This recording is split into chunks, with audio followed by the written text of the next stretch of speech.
Welcome to the Future of Teamwork podcast, where we explore cutting-edge strategies to keep teams human-centered, drive innovation, and empower you with the tools and insights needed to help your team excel and thrive in today's rapidly changing world.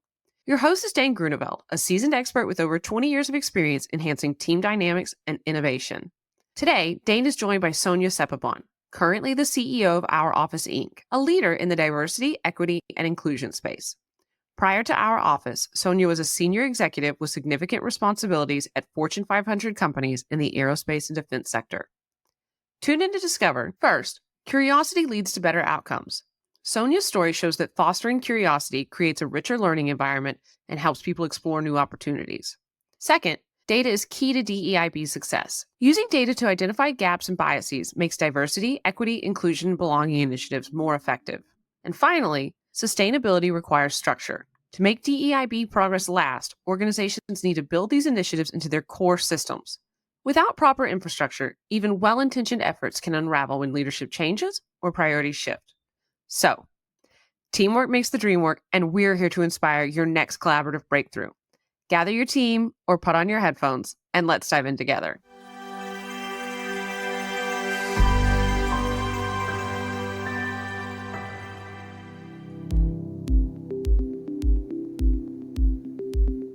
Welcome to the Future of Teamwork podcast. My name's Dane Grunewald, CEO of the Huddle 3 Group. And today I'm joined by Sonya Sepahban. Sonya is the founder, CEO, champion, and ally over at OurOffice, which is a great platform we're going to learn more about today. But she's also a chemical engineer and had aspirations of being an astronaut and worked with some really cool businesses along the way. So it's going to be wonderful diving into your story, Sonya. Welcome to the show. Thank you so much, Dane. It's been so much fun getting to know you as well. It's going to be cool. It's just before the show, you were telling me how you wanted to be an astronaut from a young age and you tried multiple times. You even worked for NASA. So maybe we start there and you tell us like how that journey led you to the great work that you're doing today. Sure. I like to say that I'm an astronaut wannabe, right? And yes, as I was a small child, my earliest memories that are, if you will, career related, are when I saw clips of the moon landing, and I said that I wanted to do that. And to my parents, I think, amazement. Maybe also they were a little bit concerned because at that time, obviously, space was not like today when we even have civilians actually on a private mission going even out in space, right? Yeah. That happened recently. And that is quite an achievement, right? It's a very, very hard thing to do in the harsh environment of space to go out in a spacesuit. So we've come a very long way. But at that time, this was not something most kids say, like, I want to be a firefighter, Yeah. So, and I pursued that, and I say I want to be because I did try a few times, and even though I worked at NASA for a number of years, I had the pleasure of really working with a very interesting group of people, astronauts, obviously, and the people that made the missions possible. And what I found, the one thing that I found that I really love to this day, my time at NASA is one of my most cherished times, is that everybody was curious. Everybody wanted to know why, how. And that's exactly how I've been. And I didn't feel silly being like that. So I would say that the theme that connects everything in my past, and it starts with that, so thank you for bringing that up, is just curiosity.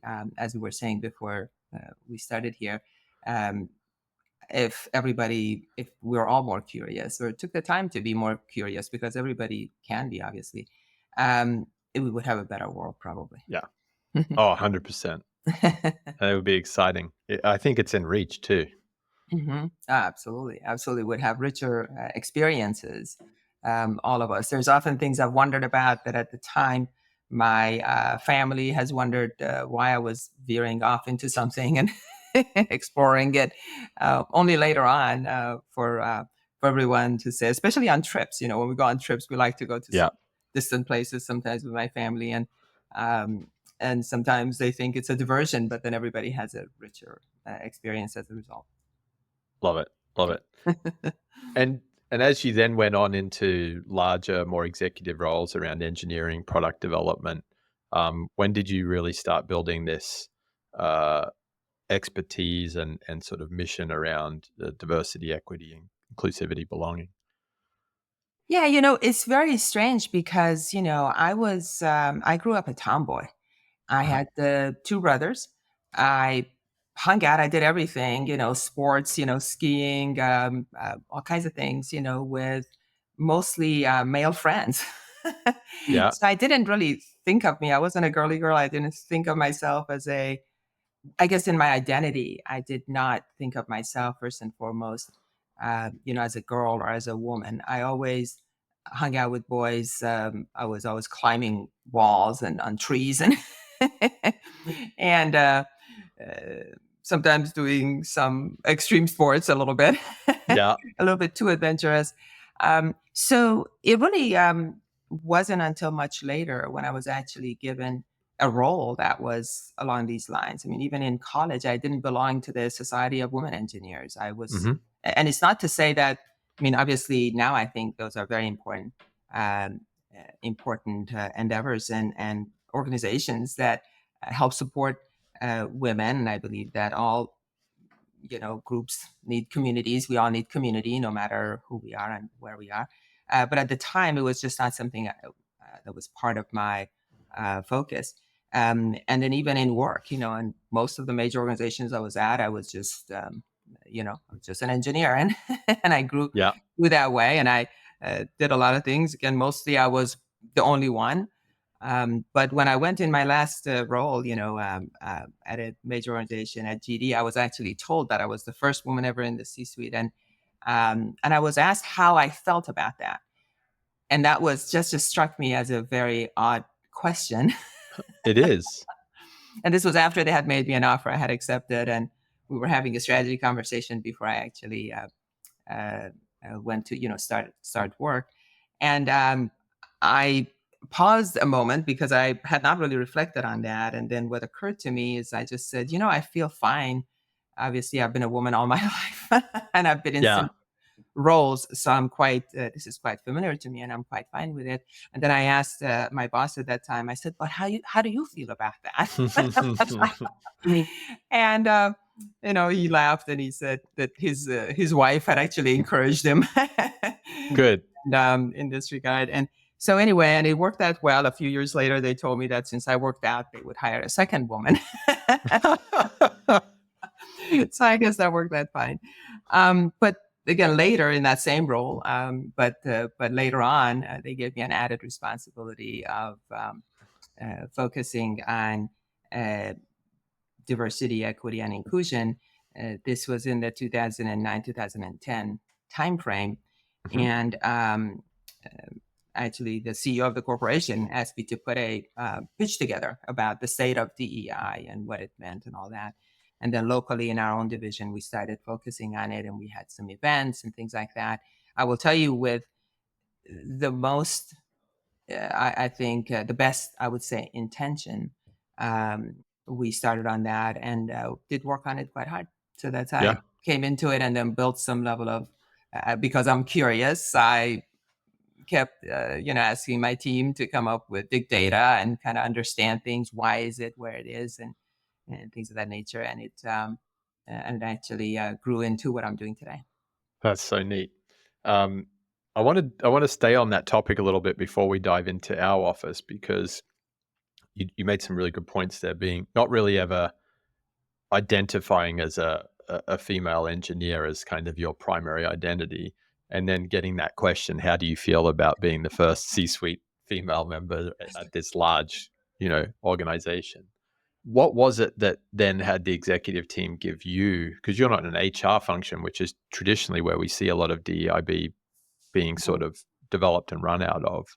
What was it that made them pick you, and how did you build a team, given that you were in engineering, product development, technology rather than HR? So I think it's very simple. I think I just looked the part. Yeah. I was the only person of any diversity. I mean, I like Right. to think that maybe I was just like really strategic, and I was really, you know, a cool leader, and they thought I could do this. But I really think it came down to probably a recognition that is um, somewhat true, and I'll tell you why I say somewhat. It's somewhat true that when you have lived experience, Mm. you are to some extent perhaps better prepared to at least Yep. understand why um, this is an important topic. When I said didn't identify as a woman, it's not that I didn't experience being a woman. Yes. So, as an example,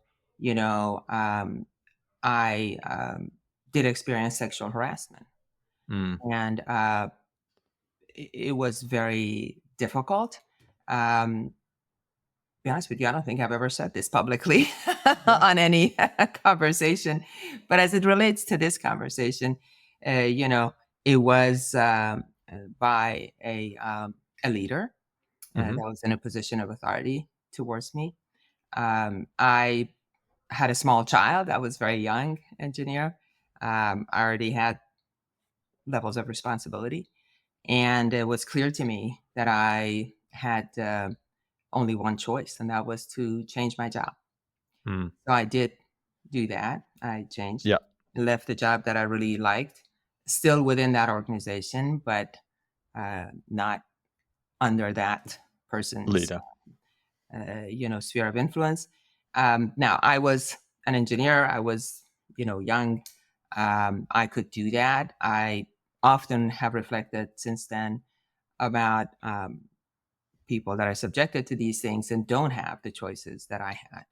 Um, and the opportunities just because of not just their own background, but just because of the circumstances. An organization that's smaller, that doesn't have as many opportunities. I was in a very large organization. There were many opportunities. So it is not to say that I didn't have the lived experience, right? Yes. Um, and in those days, you didn't dream of going to HR No. with, with information like this. And so I just took it upon myself to put out the word a little bit that I was looking to move, and then I moved Yeah. very, very quickly. So back to your question, I think it was assumed that I have some lived experience, which was true, Yeah. but it was not true that I knew how to deal with this. So I started again with what I always say now is start with the data. I'm Yeah. yes charged. I'm an engineer, so I always believe in data. And so I got a team of volunteers, frankly, which is usually how this is done anywhere, right? I got to Hmm. just kind of ask around who's interested in this, and a few people put up their hands. I had 2 or 3 people, and then we had to report to the board every quarter. So we had to put something together. But it's astounding because, as it's done in most organizations, even though there was a task at hand Hmm. and there were some goals, um, and there was an expectation to give briefings and such, there was really no budget. Yeah. And there wasn't really, I mean, there was some budget. Uh, again, the organization was doing what most people do, even now, is we'll pay for some coffee and cookies, at an event, right, or maybe a lunch, right? But it wasn't like here's some budget for some hours that people would spend, or to go buy a tool or something, to get some data. Yeah. The goals were kind of written down in a PowerPoint kind of a slide. There was no project management approach to that. There was just it was just not treated like anything else that you do in business. It's really more like a hobby project when it starts out like that than a real business initiative, isn't it? It has many of the hallmarks, although I know that the leaders didn't think of it that way. It's Right. just been They just didn't resource historically, it. yeah, it's just been historically treated like something that people can do just because they're passionate, and with the force of your passion and your interest, and you could just absorb it. And instead of the organization going further in their commitment, because again, there wasn't a lack of commitment. I say this, and the reason we started doing this is because of that, because Yeah. there are many leaders that are aware, that are intentional, that really truly think that having an inclusive environment is um, a key factor in success of their organization, as it's been shown over and over again now with a lot of data. Yeah. But but somehow historically, it just hasn't. The ritual hasn't been there, if you will. There's the importance of rituals, like in any group Absolutely. or community, right? And it's just been, oh well, we'll anoint somebody as it's okay if they spend some part of their time on top of their regular job to do this, at work, and then they'll just sprinkle some fairy dust and like we'll anoint somebody as a DNI officer part-time Yeah. or even full-time. But even full-time DNI officers, beyond their own budget for their paying their own compensation, uh, they often are not given much of a budget. And so that's where there's a blind spot, right? Yeah. About that. And so that's what we set out to actually address. So I love the way you've shaped that, Sonya, as far as, a lot of people start these projects with commitment, they believe in it, but not Mhm. necessarily with intentionality of resources and how they're going to get it done.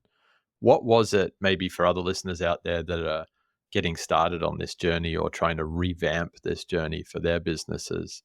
What was it that allowed you and your small team to kind of be trailblazers at that stage, to get into the data? Were you just really good at influencing and encouraging people to give you data, or were you having to go out and create data for yourselves? Like where did you kind of make that? It was both of the above. And by the way, I don't think we were aware of the extent of data that we Mm, really needed, because it's all about, connecting the dots. It's fine to say, a lot of times we talk to leaders who say, we have representation data, we have compensation data, we know there's gaps, um, but we still have trouble retaining. We still yeah, have trouble hiring.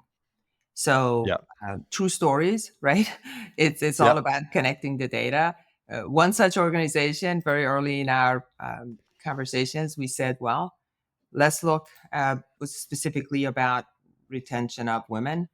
And we said, let's look at your promotion data, and let's look at Mm, your performance ratings, and let's look at your benefits. Um, the way we look at this, we have dozens of KPIs that are predefined, standard KPIs. And it allows us, in this case, it allowed us to look at the percentage of women that are, overall represented in the organization. hmm. And then of the people who got the highest performance ratings, what percentage Yes. were women? And then of the people who were promoted, what percentage were women? Okay, very simple. Yeah. So you're just looking So at that yeah, in this composition. case, I mean, to just use some, without attribution, of course, but, and this isn't uncommon. Again, it's not intentional, Mm, because it got fixed very quickly once this awareness and this connection across these data points became apparent to everyone. So we said, look, you have 30% women, which isn't bad, right? In general, the total.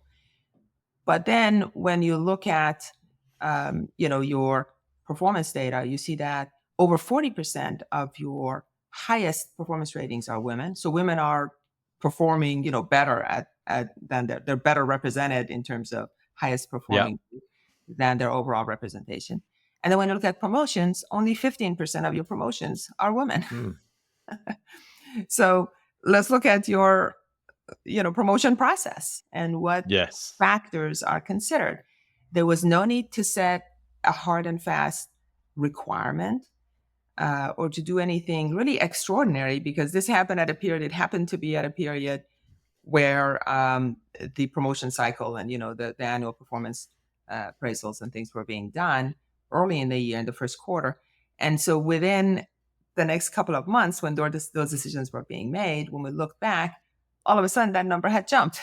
Yeah. The promotion number had jumped. And so it was really, but there was transparency about sharing this data with levels of management as needed, so that they became aware of that. And so they kept asking themselves that question as they were making promotion decisions. It's as simple Yeah. as that. Yeah. And I've done some work with a number of D&I professionals over the years, and I love it when you can bring data to the conversation And you said without attribution, without judgment, you're like, hey, we just found this and we're curious about what. So you went and took a deeper dive into the promotion process. And there's no like root cause analysis. Well, there is root cause analysis, but there's not sort of scapegoating and blame. It's just like it's root cause analysis and what can we do better next? You know, a portion of my time of my career, previous career as an engineer and an executive in large corporations was I was chief engineer when I was at TRW. And during that time, that meant that day in and day out, all we're looking at were stuff that didn't work out, basically, right? Stuff that failed, whatever.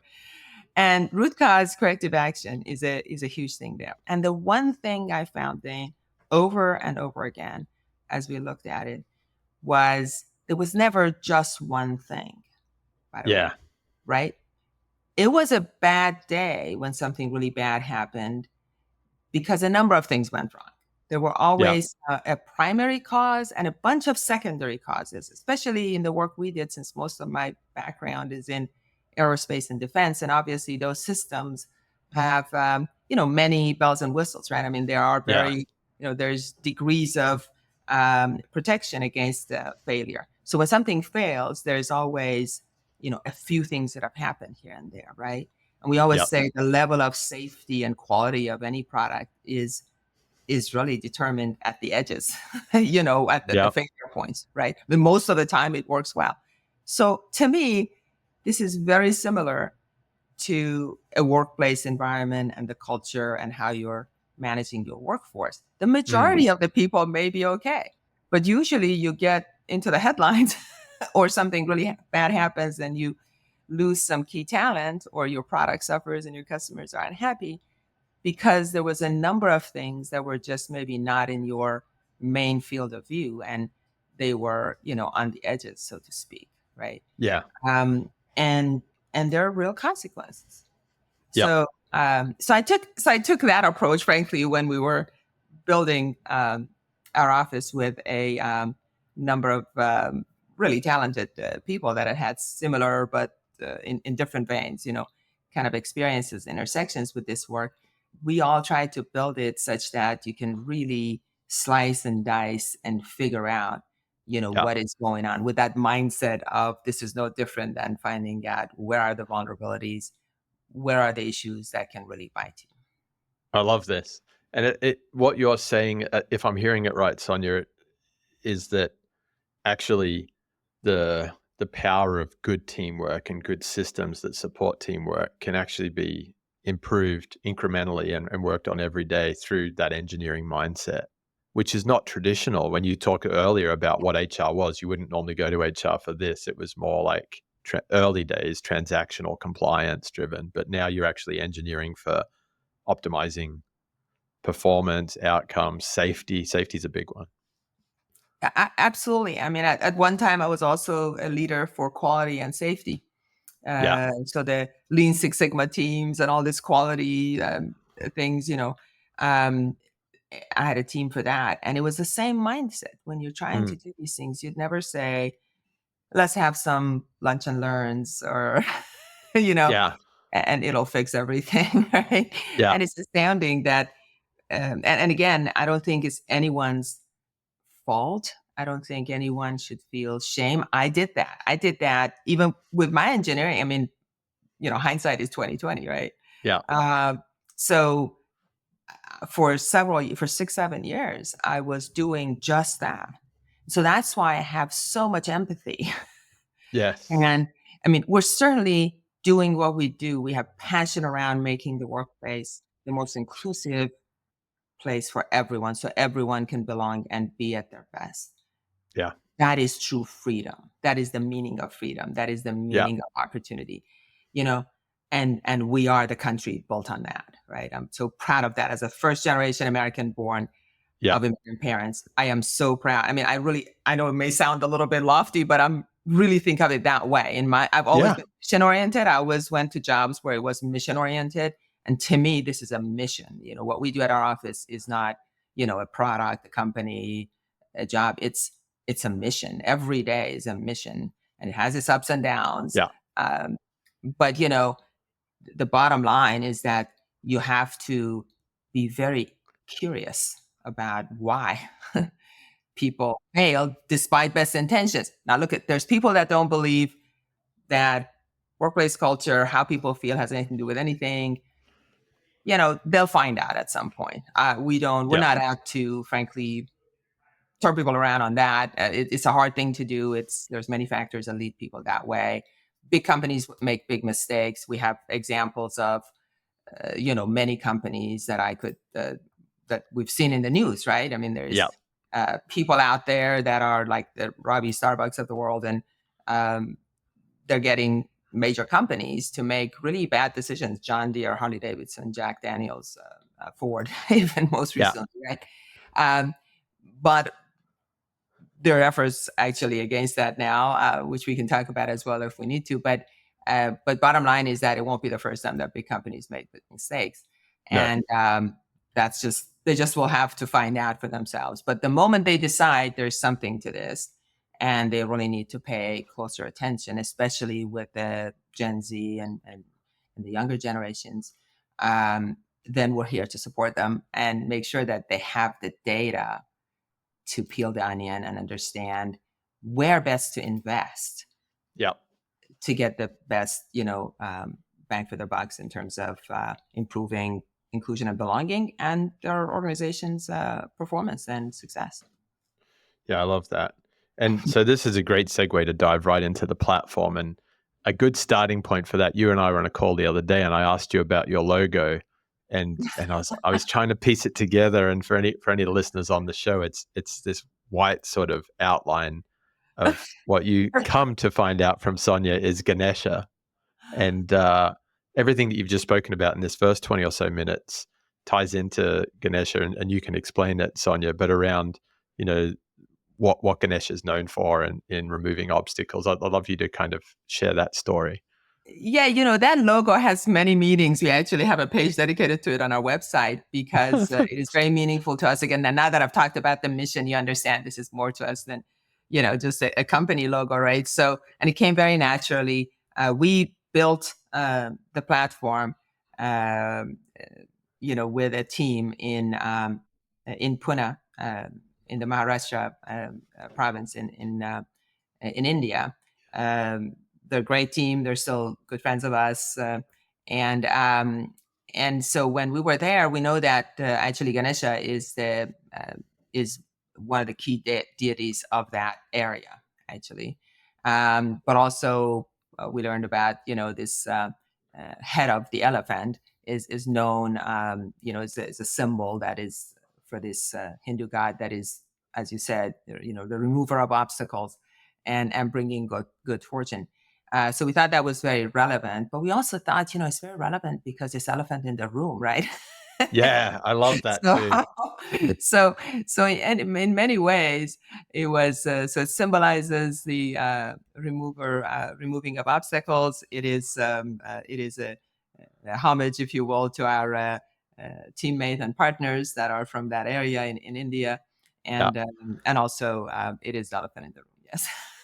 I love it, and as you just shared really neatly so far in this conversation, sometimes adding more stuff, adding the lunch and learn or the special pet insurance or all of these things which are nice and everything else, it just bogs us all down more rather than, hey, let's go and remove obstacles. It just seems like a far more energy creating, accessible, open approach to change in an organization.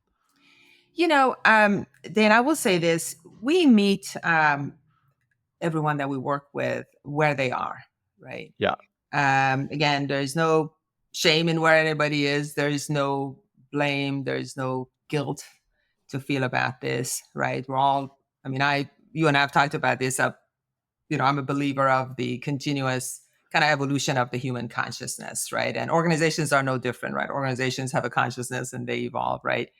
And so if they're doing lunch and learns, if they're doing some, basic good stuff like that, we always tell them to continue that, don't stop that. I mean, to the extent people are benefiting from it, it's fine. It's just that it's not enough.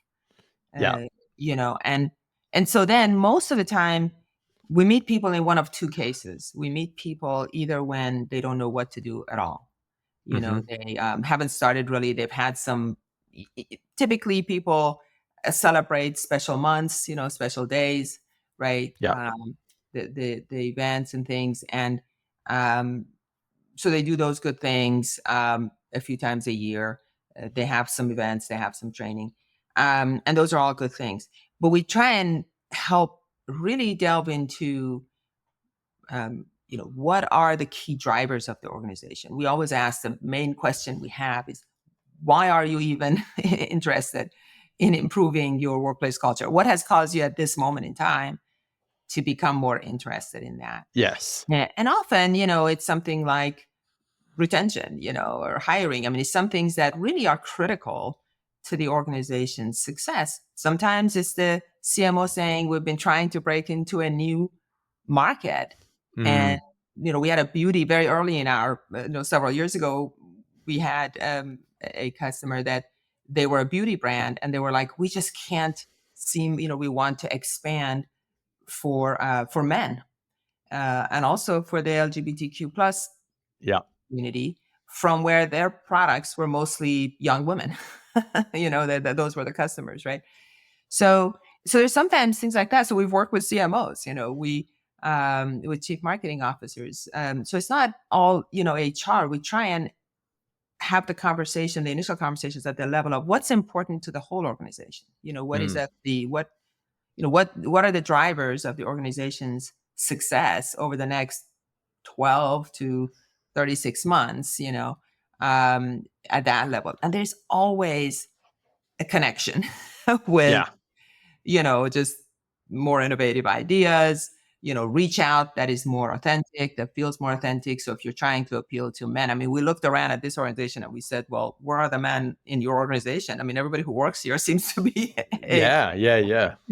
mostly women, except in a few places we saw a few guys walking around. So sometimes, it's that, right? It's like what you're trying to do outside, you better reflect that inside, right? Yes. And so we really try and get down to that and really understand that. And from there, then say, okay, what's the data you have around here? Do you have data to understand what that is? If you've looked at, for example, benefits, right? We can't hire anybody. Okay.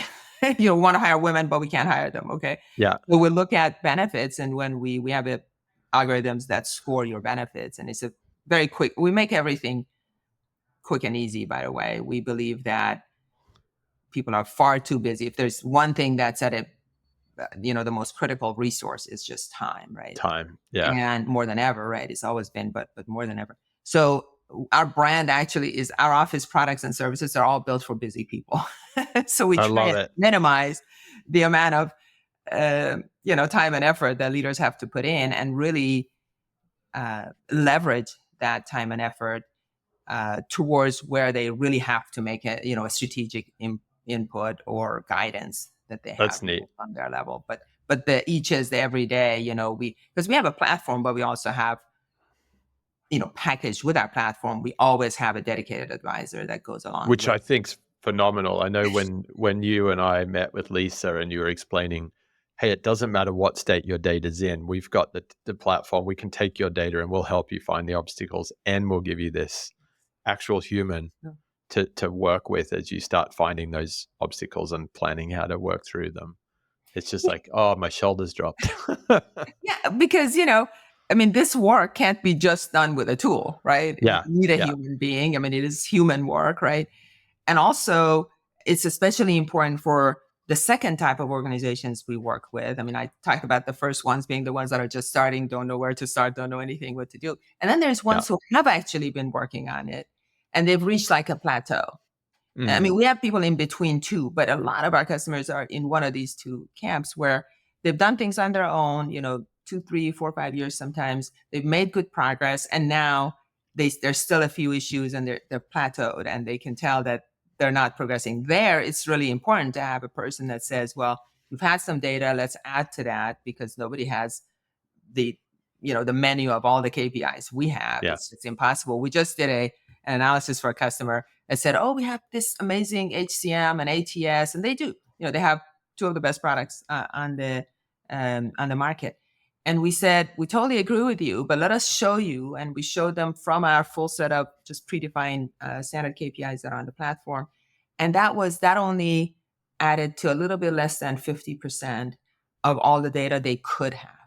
Wow. The pure HCM and ATS was only 30+%. And then there's another 15% or so of data that comes from their surveys. They do employee experience surveys and so on. Yep. That data they have, of course, also. And of course, all that data, we bring in and put it all in one place on the platform. So you can connect the dots between what your employee experience survey said, what your benefit scores are, and what your hiring is. Yeah. It connects all this data across all. But we have a wealth of data that is actually very easily, just from talking to the leaders, and getting into their other data. There's succession planning data. There's mentorship data. How many men do you have mentorship in your company? What does that look like? And all of that we convert into scores for everything. So you're looking at the score to identify where there's soft spots, but also how a team is progressing over time. Is it both? Absolutely. So the thing that's really important is also that people sometimes have data that is just a snapshot, but it's really important to look at it historically to see movement that happens when, the levers, the connections, right? So I change the benefit. Right now I have better, parental leave. I've added maternity leave, and I've expanded the maternity leave, or, whatever, right? It's a simple example. So your scores are improving there. And of course, the effect on hiring and retention is not immediate, but it is very detectable within a short, 2-3 months. Sometimes you start seeing the other, curves on the charts for hiring and retention follow in a similar way. If you've improved like something by 20%, it's very interesting how similar it is in the way that it actually, the impact is seen. Absolutely. So in theory, whether you improve your parental leave, or going back to your early example at GD, you go in and you fix your promotion process, then 6 months, 12 months later, you're promoting more of the right people. They're excited and more productive themselves, but they're also generating the next group of leaders. So it has to translate to real business results on a number of levels. And it How do you does. capture that? It does. In fact, let me address that in a moment, but I did want to correct one thing. So the promotion and performance ratings example I gave you is unattributed. It is not from my own experience at GD. Okay. Sorry for that. We don't attribute any data to any company. That's just, it's a company that was, it's one of our early customers actually that saw that. Got it. That benefit from seeing the connection between performance ratings and promotion and the women percentage of that. But in terms of how we see that, yes, I mean, when we see the change is made in the benefits, for example, right?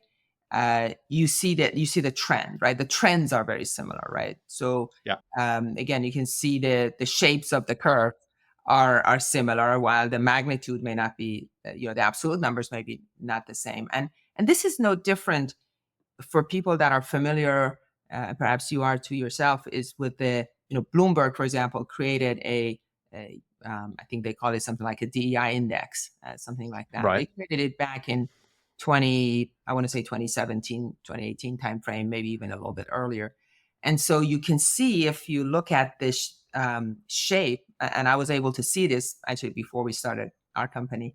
I actually looked at some of that kind of data. We did quite a bit of research. We did about a year and a half of research and development when we first started the organization. We looked at all the ways people were measuring this, and we incorporated what we found to be most commonly correlated in our platform, and then we added some. Wonderful. So with Bloomberg, and I'll come back to answering your question directly about what we have on our platform in terms of business impacts, right? We actually have a category of business metrics on our platform that includes ROIC, return on invested capital, EBIT, earnings before interest and tax, growth, these kind of data on our platform. So you can actually see also the connection and how those key parameters move. ROIC is one of my favorites because very early on in my career as a P&L leader, some very smart people were invited to share with us that ROIC is the best indicator, at least at that time when I heard this. It was the best indicator and correlated with stock price of publicly traded companies. It's not EBIT, it's not EBIT growth, it is actually ROIC. So I've always felt that is a very important one to take a look at. And so we have those parameters, but in the Bloomberg data also, as part of our research and development, we found that, and this is, I think, an incredibly good thing with how Bloomberg did it. They built this in a way and they built an index, and building an index is not easy. I mean, you have a number of companies in that index. It's a pretty costly thing to do. So my hat is off to them. And State Street and some others that did that created some indexes just for DEI. And you can see that the shape of, as the DEI index improves, right, that when you look at the stock prices, of the index companies, that those improve as well. I mean, it is, again, a very parallel kind of a relationship.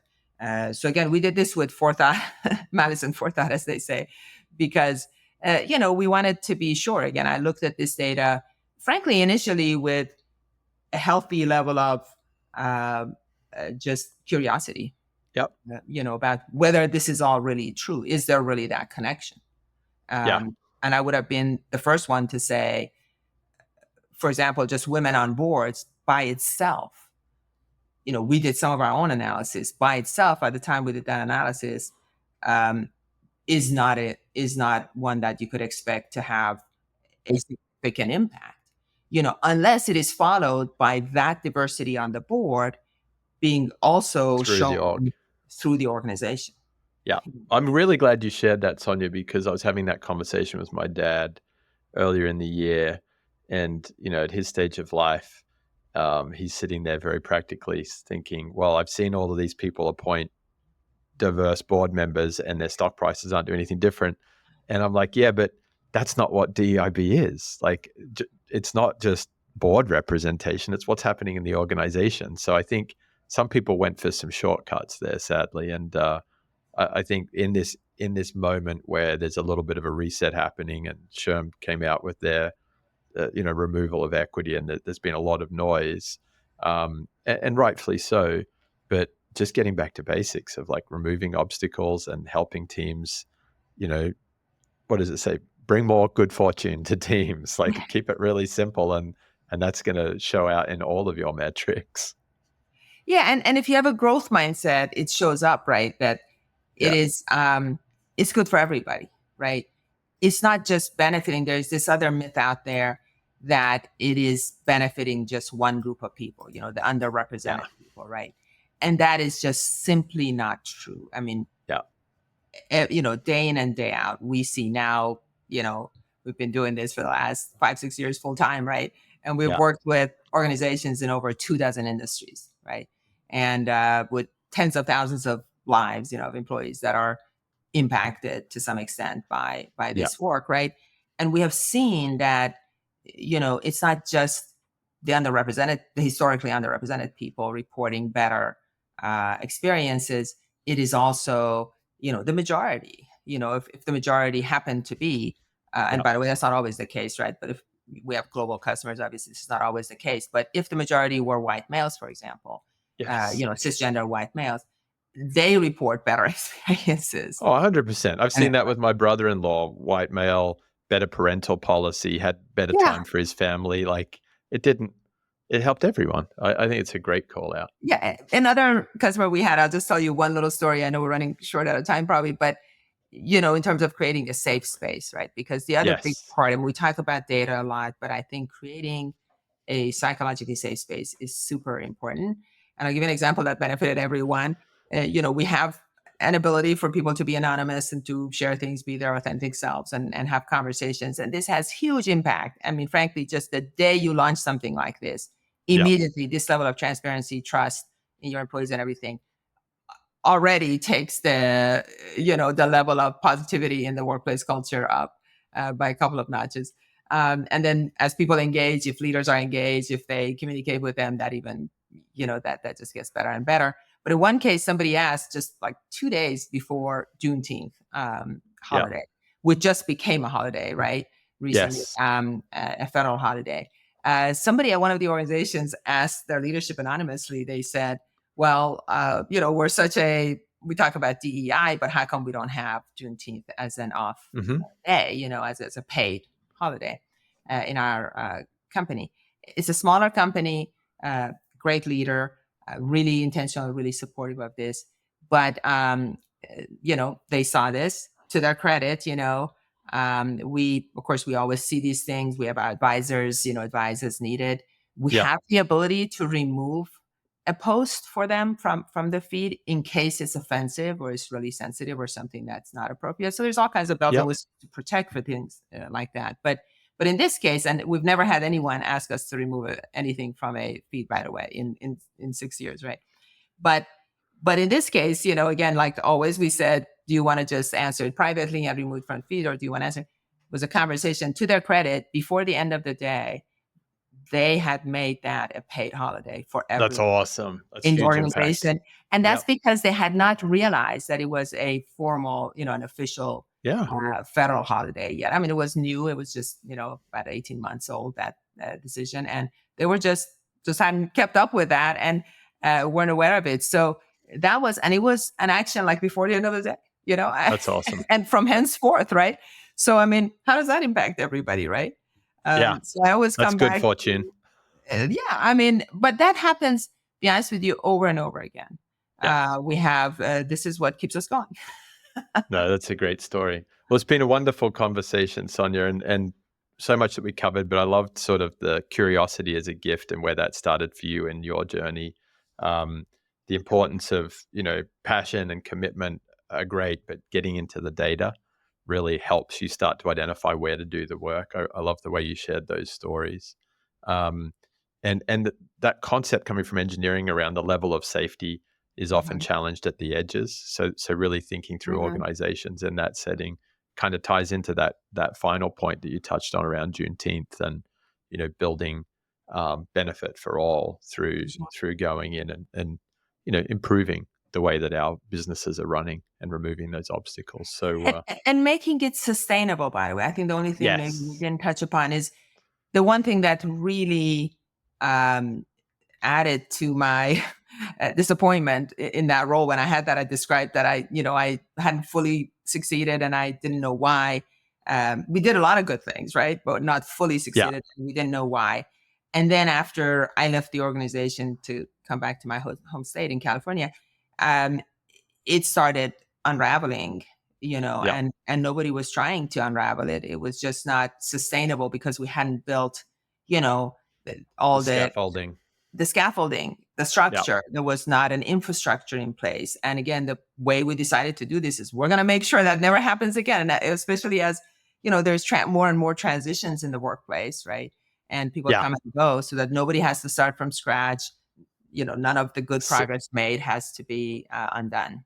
And that's what this book behind my shoulder here, Systems Leadership, my good friend Ian McDonald says, people are going to come and go, but systems are going to drive sustainable practices. So for anyone that wants to find you and OurOffice and learn about your platform to help them drive that sustainable impact, how do they reach out? Well, they can just reach out to me if they like. It's Sonya, I spell it with a Y, SONYA, at OurOffice.io. Also, I think we're going to see if we can make it possible for people who want us to do an assessment for them. We'll be happy to do it, as long, if they're your listeners. Dane, for your listeners, and only for your listeners, we do something that is really the start of everything we do with our customers actually is just an assessment. That assessment, we'll do it complimentary. It gives, an overall rating and 4 sub-scores and benchmarks in the industry benchmarks for best in class in their industry. So anyone who is really wants to know, and whatever else they do with that, is at least they know where they are. It's a great place to start. No, well, thank you, Sonya. I really appreciate your time. We'll have to do this again sometime soon, and I'm going to try one of those assessments as well. Absolutely. Thank you so much, Dane, for giving me this opportunity. It's been a lot of fun as always. Thanks, Sonya. Thanks. Bye-bye. Thank you for joining us. Remember that by embracing vulnerability, trusting our intuition, and approaching challenges with compassion, we not only strengthen our teams, but also pave the way for a future where collaboration thrives. If you're hungry for more insights, strategies, and research on collaboration, head over to thefutureofteamwork.com. There, you can join our mailing list to stay updated with the latest episodes and get access to exclusive content tailored to make your team thrive. Together, we can build the future of teamwork. Until next time.